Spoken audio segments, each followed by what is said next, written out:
What do you mean by a cancellation? I was making a call during lunch break at work and accidentally raised my voice, so I hurriedly quieted down. I didn't go through with any procedure like that. Why? How come? My mind went blank. The woman from the insurance company was the epitome of calm, in stark contrast to me. According to our records, we received a cancellation request from you, and the procedure has already been completed. The insurance I had signed up for was a savings-type life insurance.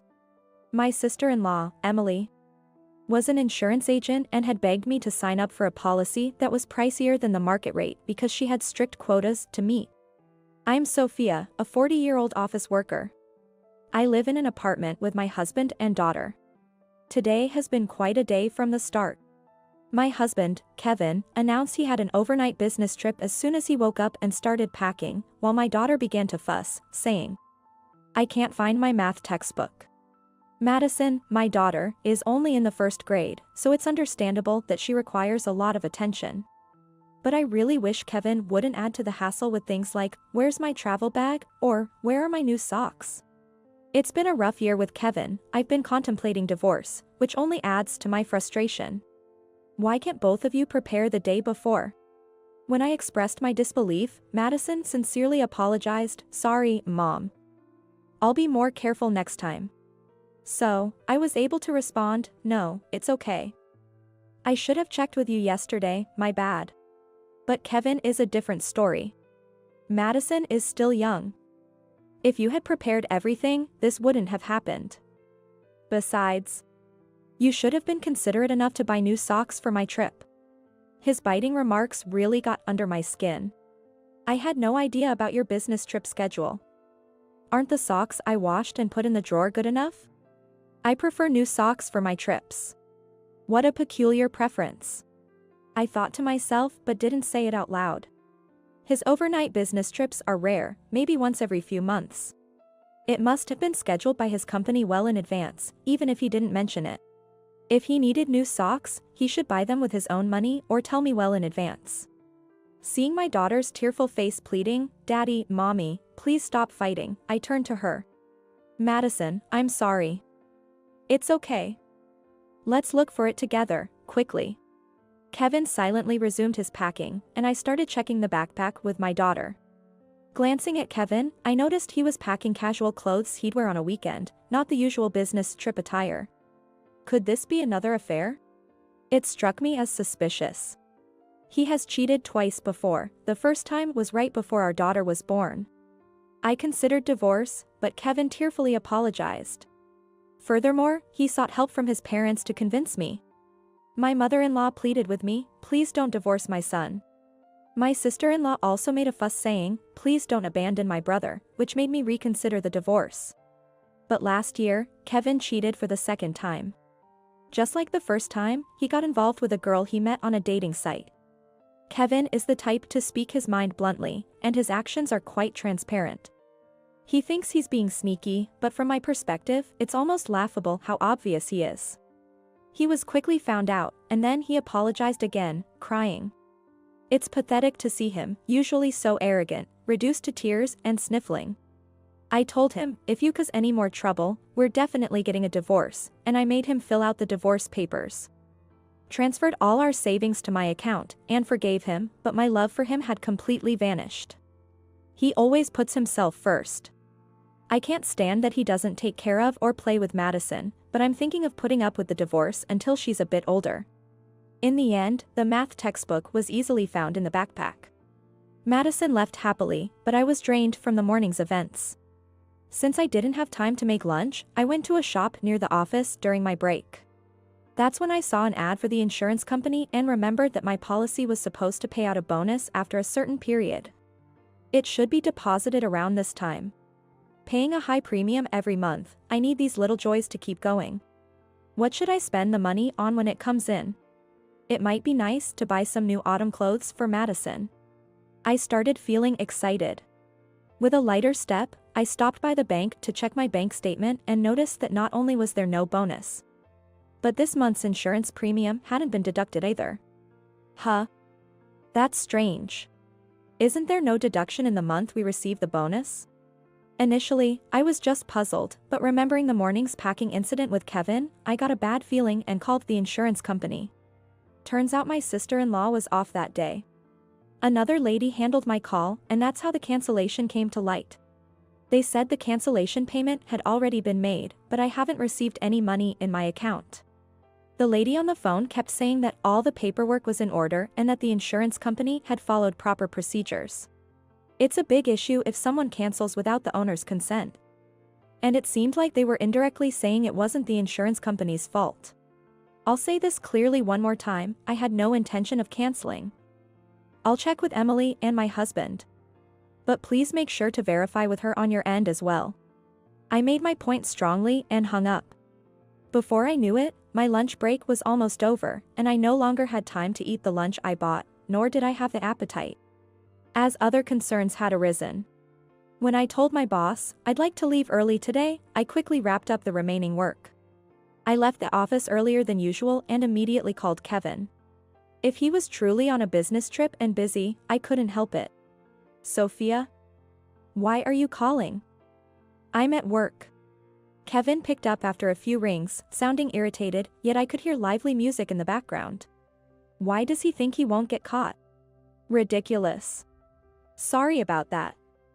Hey, my life insurance was cancelled without my knowledge, and there's no cancellation payment. Do you know anything about this? I'm thinking of consulting the police, as it might be some scam. Huh? What are you thinking, calling the police? It was me. I had suspected it was Kevin and Emily's doing, so when I exaggerated a bit, he was taken aback and quickly confessed. While I had my suspicions, my anger flared up. Oh, so it was you. Where's the cancellation payment then? I used it to help Mom out. Help out? Did something happen to your mother that she suddenly needed money? No, she just said she wanted to go on a family trip for once. A trip? I was shocked by his unexpected response. You canceled my life insurance for that? To use it for a trip? Was the business trip a lie? Yeah. I'm the beneficiary, so no complaints, right? We're all staying at a top-notch hotel. I'm in the lobby right now.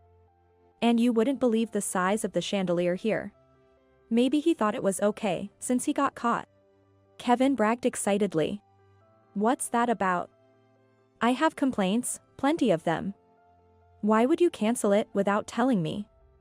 I've been paying the premiums from my own salary. You should be able to cover your own trip expenses. Ah, so annoying. But it's the money I'd get if something happened to you, right? So it's my money. You're healthy and not going to kick the bucket anytime soon. We can just start paying again. I couldn't understand Kevin's reasoning at all. But the terms change as you get older, and the premiums get higher. Do you really not understand that? Well, I'm not the one paying for it. Kevin's irresponsible words gave me a headache. Do your parents know about this? That you canceled my life insurance without telling me? Didn't your father say anything? Oh. And Emily is in on this too, right?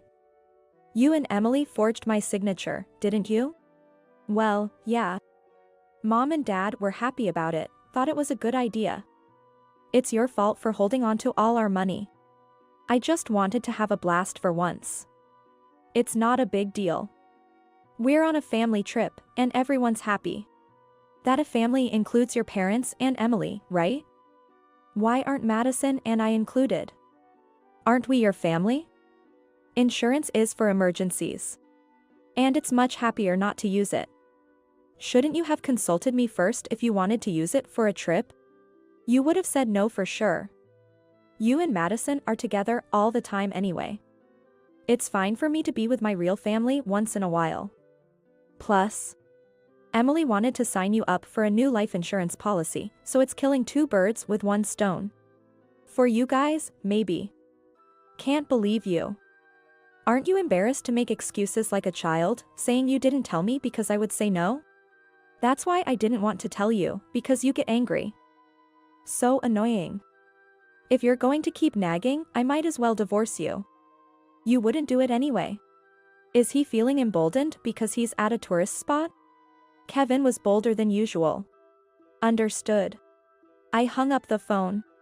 Be prepared. I'll take my revenge on Kevin and his family thoroughly. I muttered to myself. My patience has run out. Kevin took me for granted because I always forgave him despite saying I would divorce him. I used to think my in-laws were decent people, and even though Emily pushed expensive life insurance on me, I believed she wasn't a bad person. But decent people wouldn't secretly cancel their daughter-in-law's life insurance and spend it. Like husband, like family.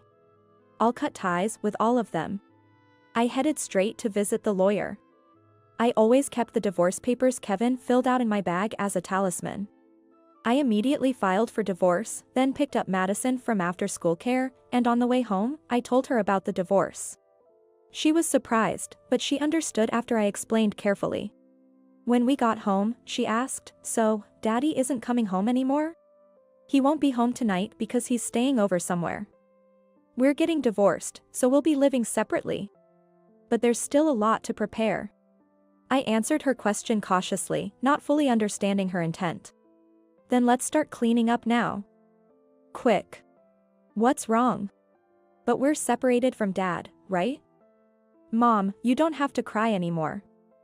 "I hate it because Dad always makes you mad." "Madison, did you always say a stop fighting because you were worried about me being sad?" "Of course. I was planning not to divorce for my daughter's sake, but it seems she had been holding back all this time. The reason she intervened in the fights was just because she was worried about me. Daddy never plays with me even on his days off, and when I try to talk to him, he just says, 'Be quiet, go away.' Like this morning. He only uses me to say mean things to you. I've been so sad." "I love you, Mom." She smiled at me. Her smile warmed up my heart. Madison had seen through Kevin's selfishness, preferring himself over her, and she was fed up with him too. Finding out Madison's true feelings in this way is so sad that it brings tears to my eyes. "I see. I'm sorry for making you go through tough times, Madison. From now on, it's just the two of us, but I'll take good care of you. I really love you too." Yay! I vowed never to let Madison feel sad again. While Madison did her homework by my side, I busily engaged in tasks such as consulting a lawyer, searching online for real estate agents and moving companies. Then, I contacted my parents. When I explained the situation, my parents also said, "Come back home right away." This way, Madison wouldn't have to change schools. Moreover, my father said he could borrow a truck from an acquaintance and help move our things in the morning. I informed the landlord, the school, and the families in the same school commuting group that we would be commuting from my parents' house from now on, and briefly explained the situation.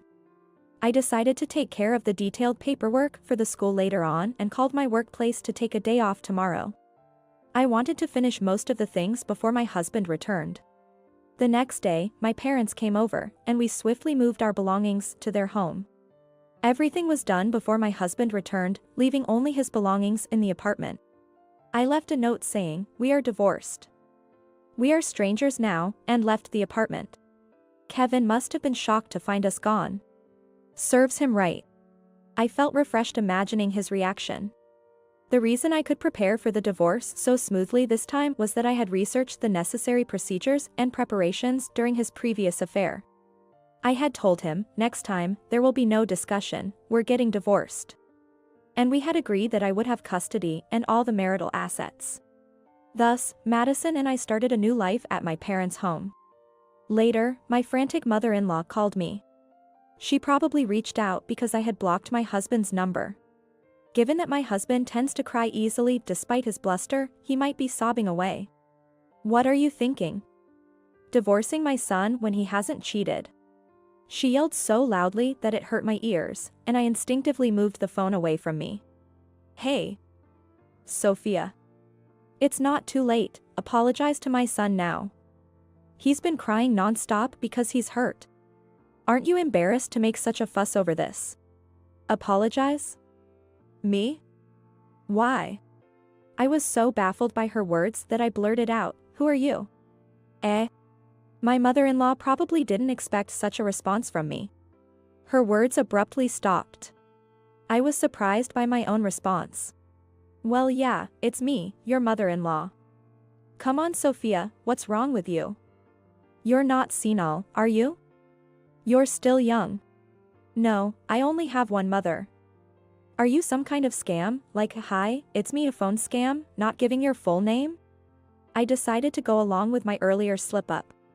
Since we were divorced and strangers now, and they were the type to cancel life insurance without permission, I figured there was no point in having a serious conversation. Don't joke around, Sophia. If you're going to act like this, we have our ways too. As expected, my mother-in-law was furious. But I didn't care. What ways are you talking about? What can you possibly do? We had agreed that if there was another issue, we would divorce immediately. And he told me over the phone that he wanted a divorce, didn't he? My words made her falter. I seized the moment to press further. You should have consulted me that you wanted to go on a trip. Why commit a crime? Did all of you want to go to jail? Unauthorized cancellation of life insurance could be considered forgery of a private document, punishable by imprisonment. I'm prepared to fight this thoroughly. I hadn't heard of any financial troubles in Kevin's family, so they might have done this on a whim.